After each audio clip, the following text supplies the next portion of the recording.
Praise the Lord, our daily bread. 1 Timothy chapter 2, verse 2. For kings and all who are in high places, that we may lead a tranquil and quiet life in all godliness and reverence.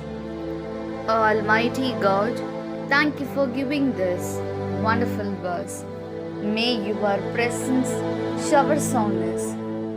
O Lord, in today's times, political leaders and those in high positions do not see the grievances of the people, treat them without dignity and without compassion. Therefore, we pray for them on this day and ask them for the necessary grace to walk as people who address their grievances and show compassion. We ask this in the name of Jesus Christ. Amen.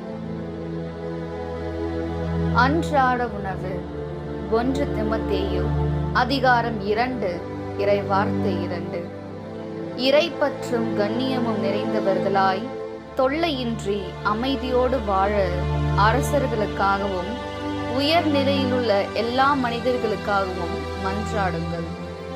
அன்பின் தகப்பனே, இன்றைய நாளில்லை இந்த இறை மன்னாவை கொடுத்ததற்காக நன்றி ஆண்டவரே. இறைவா, இன்றைய காலகட்டங்களில் அரசியல் தலைவர்களும் உயர்ந்த பதவியில் இருப்பவர்களும் மக்களின் குறைகளை காணாது கண்ணியமின்றியும் இரக்கமின்றியும் நடத்துகின்றனர்.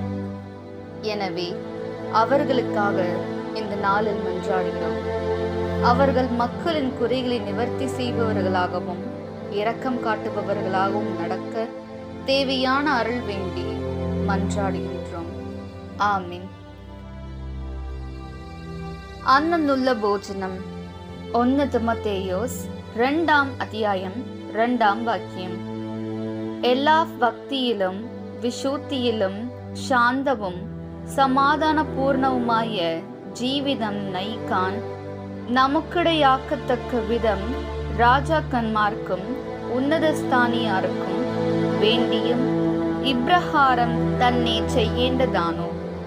ദൈവമേ, ഈ കാലഘട്ടത്തിലെ നാട് ഭരിക്കുന്ന എല്ലാ പ്രണാധിപന്മാരും ഉയർന്ന ജോലിയുള്ളവരും കഷ്ടപ്പാടുകൾ പ്രശ്നങ്ങൾ അറിയാതെ പാവപ്പെട്ട ജനങ്ങളോട് കാരുണ്യം കാണിക്കാതെ കർശനമായി നയിക്കുന്ന ഭരണാധികാരികൾക്കും ഉദ്യോഗസ്ഥർക്കും വേണ്ടി ഞങ്ങൾ ഈ ദിവസം പ്രാർത്ഥിക്കുന്നു.